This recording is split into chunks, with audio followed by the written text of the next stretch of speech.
We desire to be authentic and relational during the course of our lives, but often we get caught up in this culture of perfectionism. Today, we'll be talking to Dr. Hud McWilliams about this topic.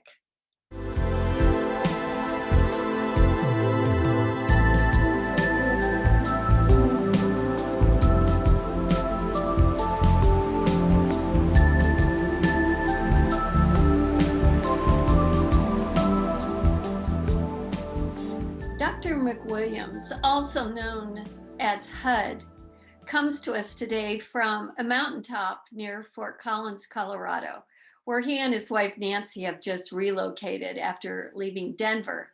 They have some great dreams and plans for the property that they've just moved to. And as you'll be able to tell, they're still in the midst of unpacking. Good morning, HUD. Thanks for being with me today and having this conversation. Morning, Cheryl. It's good, especially on a Monday morning to have a conversation is really good.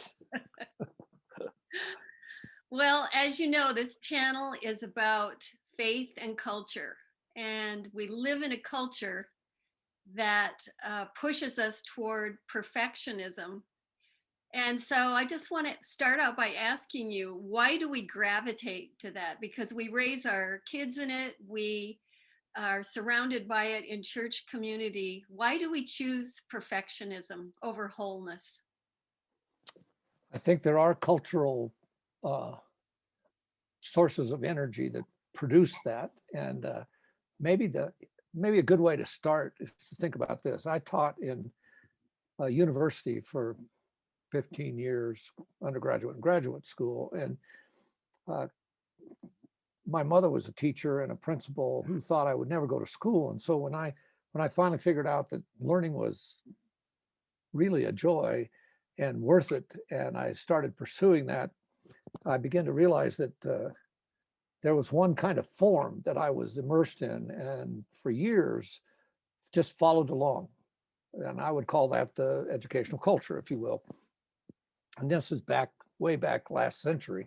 But the fact of the matter is 99%, I bet, and I bet that's pretty verifiable, 99% of how we teach toward a specific answer.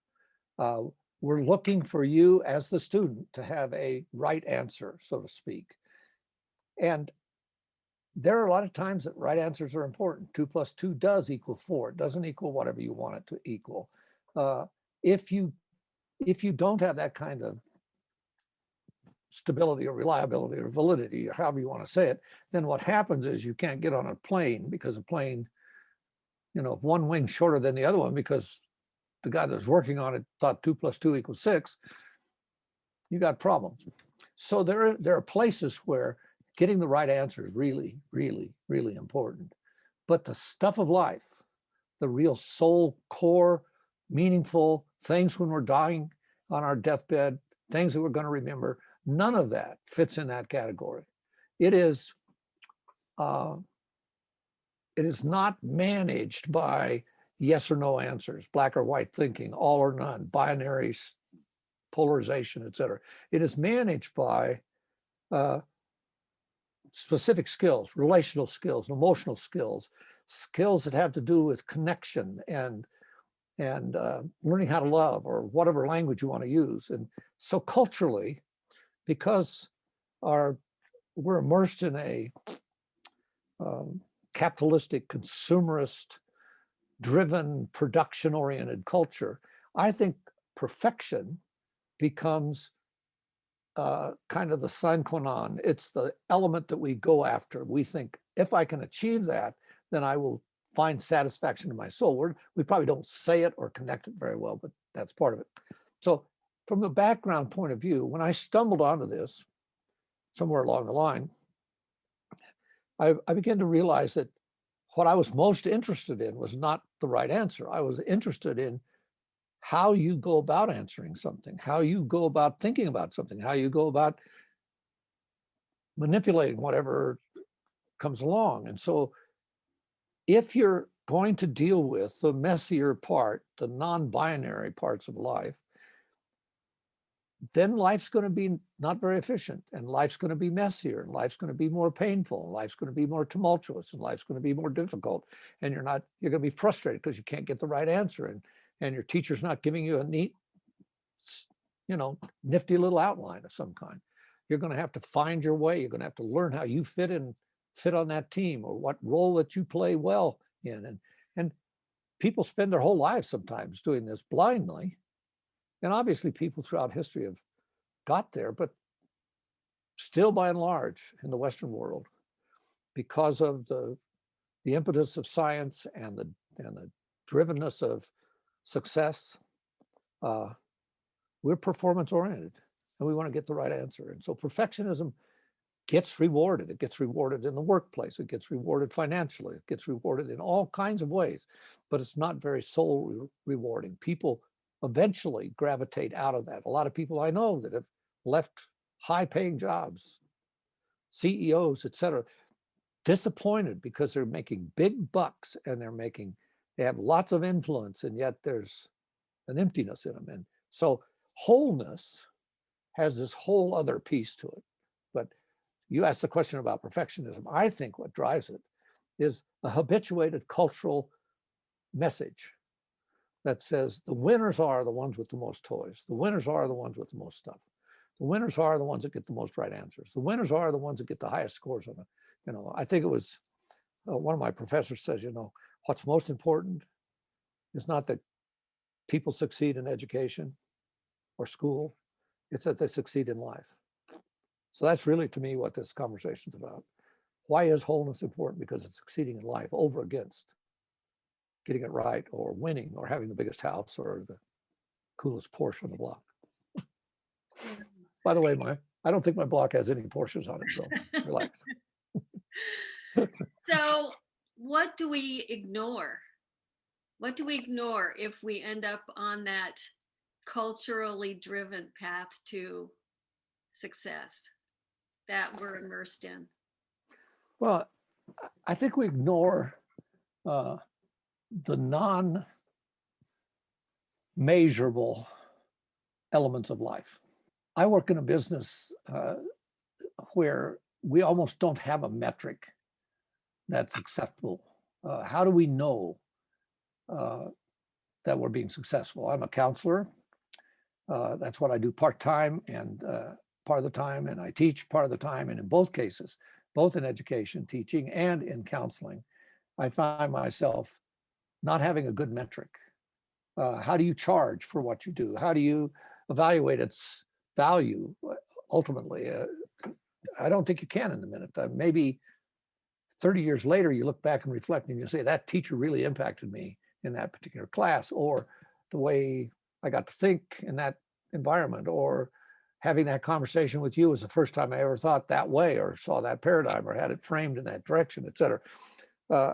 I think what we've done is we have pulled away from being willing to immerse ourselves in the stuff that can't be measured, because we're so prone to evaluate things based on externals. So there's one author that wrote this. She said her principal teacher had a plaque on the wall that said, if it can't be measured, it doesn't exist. Mm-hmm. And the question you just asked, Cheryl, is about the things that exist that can't be measured. And I would suggest that there are measurable things, and science has brought beautiful, gorgeous, unbelievable, tremendous things.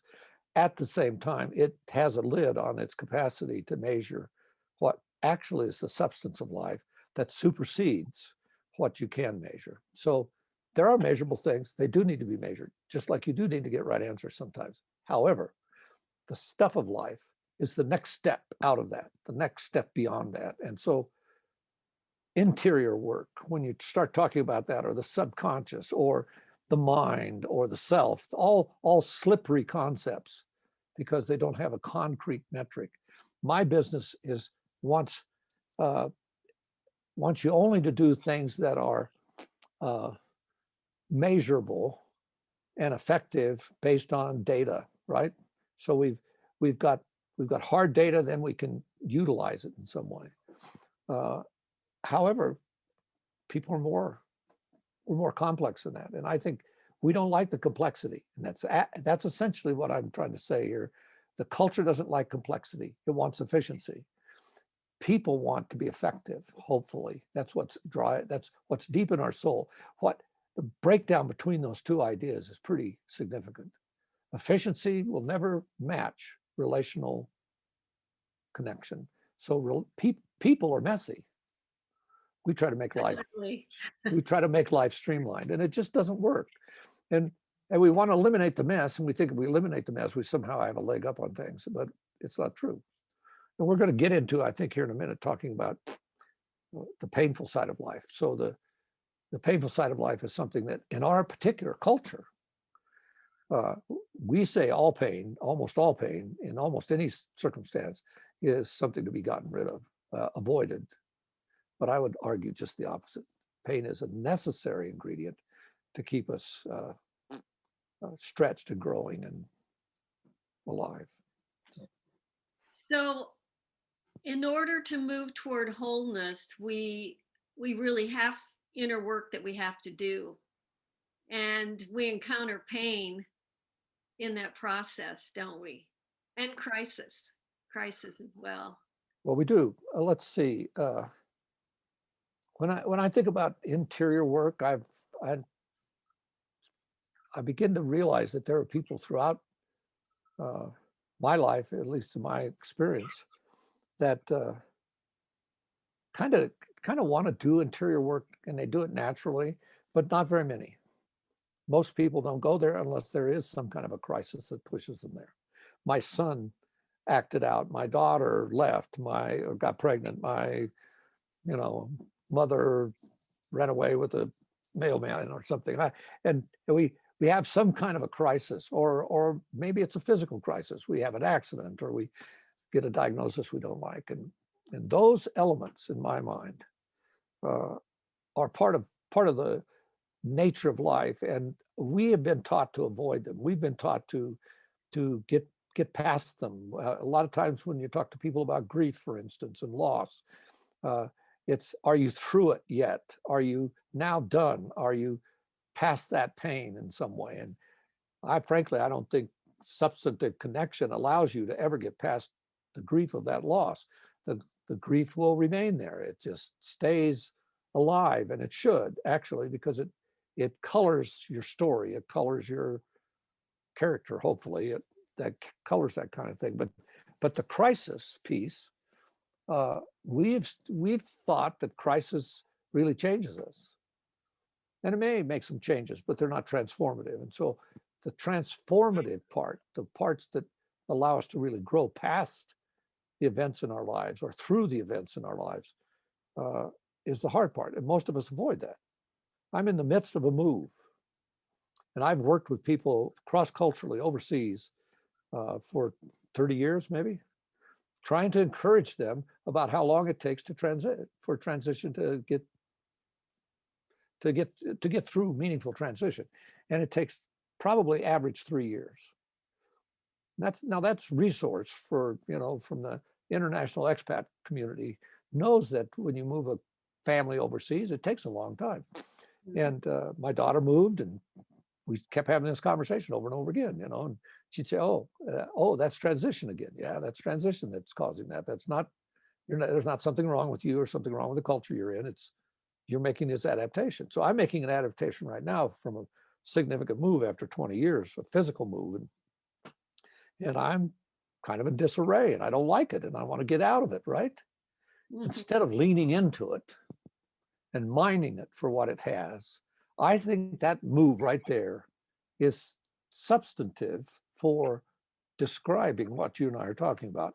If wholeness is a move away from fragmentation, moving away from perfection, which is, if I gain my identification based on my production, look at my Porsche, look at my house, look at my address, look at my success. Very American, by the way. You get overseas, they don't like that language too much. And it's because they've lived longer socially in their context. They have houses that are 400 years old. We don't have 400-year-old houses here. We don't. True. That's true. It's a real different rhythm. And so uh, our I'm a history major, undergraduate, history and philosophy, and history is really tricky because who writes it and when do you read it? And now we're revising all our history here, and all those elements are part of this discussion in my mind. Wholeness says I want to embrace a bigger view of that, a messier view. Perfectionism says no, I want to refine it so that I don't have a messy view at all. And I think history is freighted with messiness. Just like if I fix you a meal, I'm going to make a mess. You know, any creative act is a messy, and all relationships are designed to be creative. But we miss the messy part. We try to eliminate it. You eliminate the messy part, you eliminate the relationship eventually. Wow, I'm acting like I know what I'm talking about. So, bringing God into this, since He's the one that created us, what does He offer us in this situation, this dilemma that we have? It's interesting to me. In the garden account, he created us beautiful and creative and free to access joy and to live life fully. And that even though we walked away from the garden, he didn't walk away from the way he created us. So we still have that capacity, I think. We still have the capacity to taste and see that life is good and enjoy the fruits of being connected in a relationship. I've been in a relationship with one woman for my whole life, for 61 years, something like that. 55 of them married to her. And I feel like we're just beginning to explore that relationship. I mean, it just, and I'm not saying that in a trite way. I mean it sincerely, deeply. I just am beginning to know her. And it's scary in some ways. It remains scary, but it is. And it's great, actually, but it's also painful. It's also full of tribulation and full of chaos and upset and differences and conflict and disagreements and uncomfortableness and come on, issues and whatever else, and they don't go away. And Right. Right. I don't think we train people in that. I think we train people to get rid of that stuff. But I think the challenge is to learn to choose to redeem that. So maybe a storyline that would help a little bit. There's a guy named Viktor Frankl. A lot of people know and have read his book called Man's Search for Meaning. He was a psychiatrist, an Austrian psychiatrist, I believe. Made it through the concentration camp, came out of Auschwitz at the end of the war, World War II, and he writes this book, From Death Camp to Existentialism. Nobody read the book because the title was horrible. Somebody changed the title. Now it's a big seller, right? But he made one interesting point. He said, they could take away everything but one thing. I had a choice as to how I looked at something. Most of us are victims of our circumstance. He refused to be. There's another gal, also a psychotherapist. She just wrote a book called Choice, I think is the title of it, and then later The Gift. And she's writing about the same identical experience. She actually knew Viktor Frankl after getting out of the camp. She was laying on a pile of bodies, actually, when she was found, when the Allies liberated the camps, and they almost walked out of the compound just thinking she was dead. And this one guy walked back and said, "No, this one's alive." She survived. Phenomenal story, but her story is identically the same. She says, "You get to choose." And her first book was at 90 years old. She finally embraced choosing to accept the tribulation, accept the story, not agree with it, not like it, but begin to recognize that that was an integral part of shaping her, an integral part of, growing her up, of beginning to put these fragmented pieces back together again. So no matter where you go, that's there. In Romans 5, I just spoke on it the other day, Paul starts off interestingly this way. Romans 5 now is his, I think it's Paul's statement to us. Now that you're a new believer in Jesus, now that you're following Christ, now that you are made new, now that the old man is dead, now that you are alive, finally spiritually alive, and you're on your way to wholeness, you're on your way to tasting this. Now that that's true, He says, here's how you're to live your life. And he opens this passage in the second and third verse. And he says, you're to exalt in the glory of God and you're to exalt in tribulation. And the word exalt means to celebrate or to celebrate tribulation. And I think celebrate tribulation, nobody ever taught me that. Yeah, it doesn't make sense to us, does it? No. But the truth is, if here's the truth in my field. If you no, erase that. Maybe the better, stronger way to say that is most mental illness is driven by people's avoidance of pain. Oh, It's the it's the unwillingness to grapple with what's right here, and it makes it worse. So consequently, it's the imagined, the anticipated, the freakish outcome that we can conjure up in our scope for imagination, as Anna Green Gables says. It's that freaky imagination that's much more painful and much more devastating to our development than our willingness to just embrace the truth. The truth is, why not us? Why shouldn't I have cancer? Because I've followed Jesus my whole life, does that mean I shouldn't ever have cancer or shouldn't have COVID or shouldn't have any kind of financial difficulties or my kids should always be perfect or whatever? I just, why not me? Well, the point is, we have our cultural overlay, I think, is how we started off. I think we are so trained in school to get the right answer that we still think in a binary way, and we still think in a certainty way, and we still think that we can get it right. And I don't think the Bible says that. I think the Bible says, stay in relationship. In relationship, you're going to walk through a bunch of stuff. Jesus did. Jesus said, who for the joy set before him endured the cross. Paul uses that same language as he opens chapter 5, saying, this is how you now live a life that you're going to need to live in this fallen world. And it's both painful and joyful simultaneously. They're not separate. You don't have pain for a while and joy for a while. I think one of the hardest ways, this is hard to describe, I think.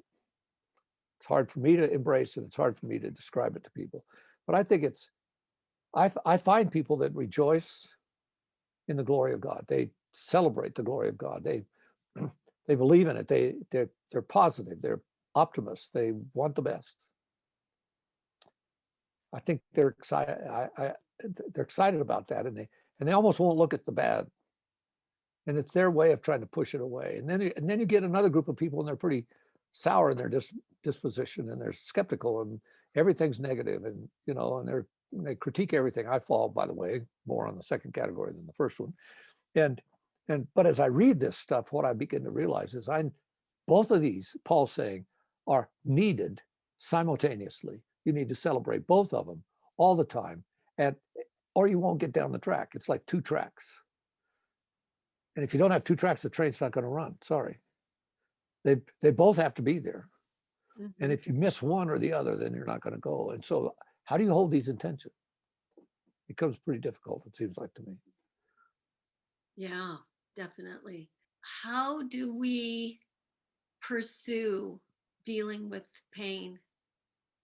And how, obviously it takes courage to tangle with pain and make something out of it.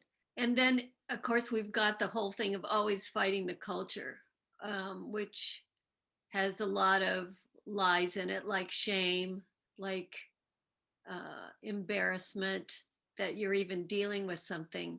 How do we get out of that mindset and into one where we're really asking God to make us whole, help us to stop pretending that we're living in a world that is totally based on achievement and we've got it all together?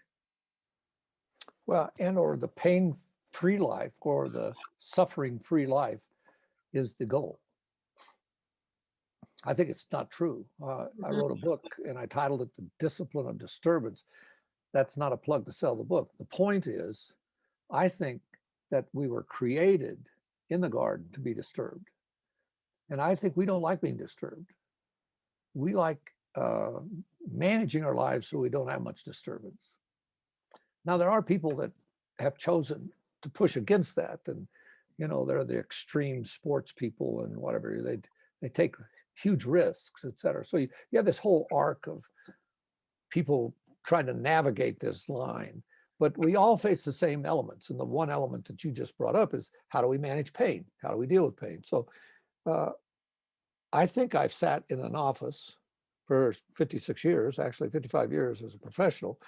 And actually now I would say I've grappled with, at some level, the problem of pain, the problem of suffering, the problem of evil during that whole time. That's really the core piece, not just being a better psychologist or having more information, or which are all important and part of the deal, but the substance of what I kept running into is this. And so here's something that you could play with a little bit. I think there's a difference between clean pain and dirty pain. So thinking you have to make a necessary shift. The Bible talks about it this way, and I don't know about this, I just have heard vicariously through women that it's a painful process to have a baby. And I believe them, by the way.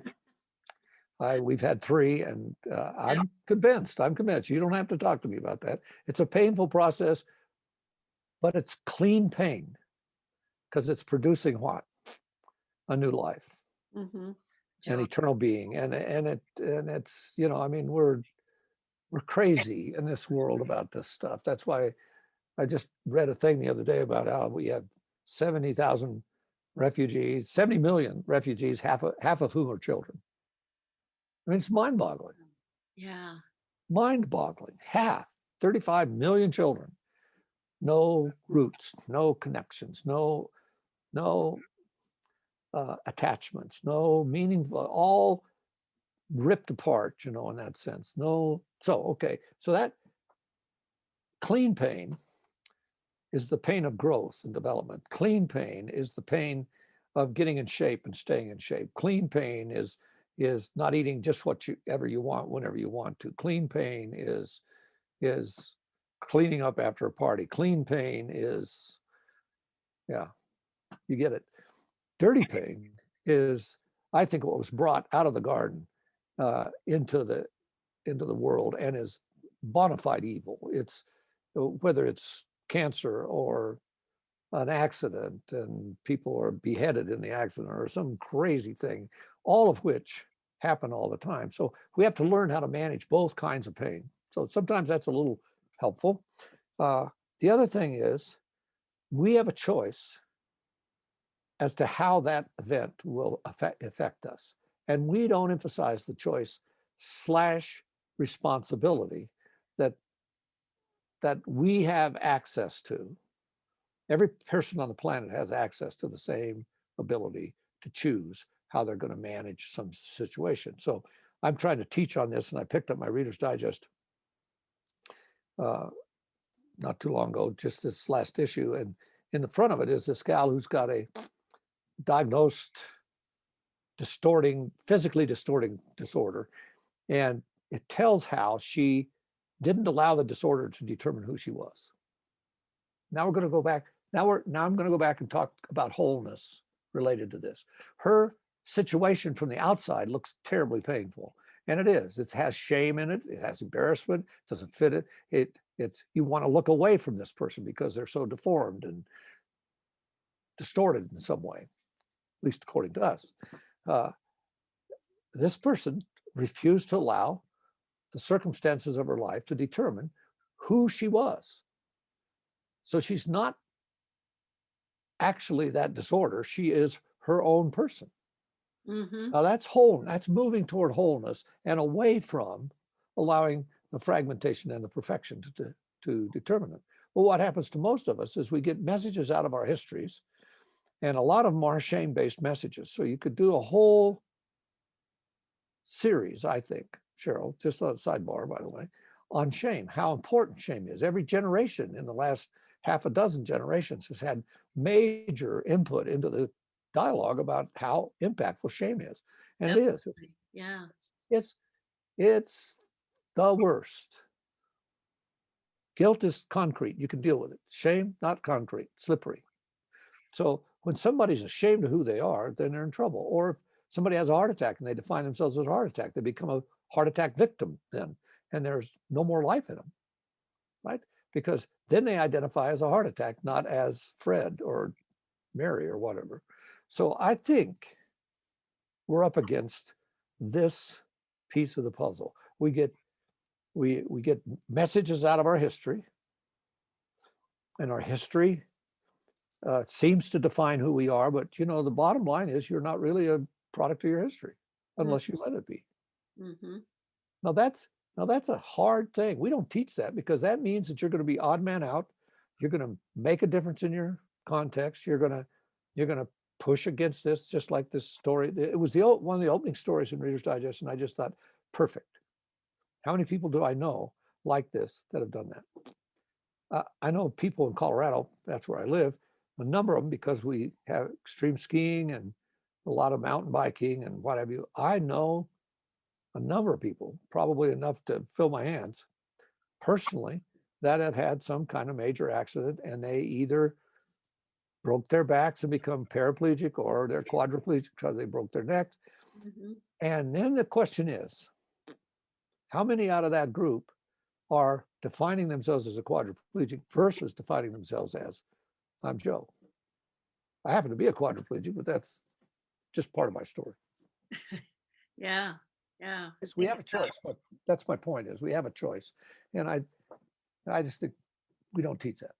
Sorry. Yeah. We teach that you're a victim. In our final minutes here, I want to talk about legacy.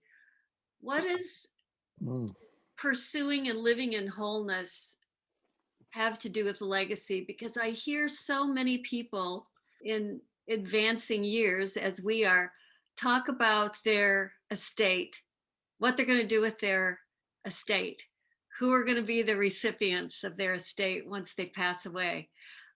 That's our culture very much these days.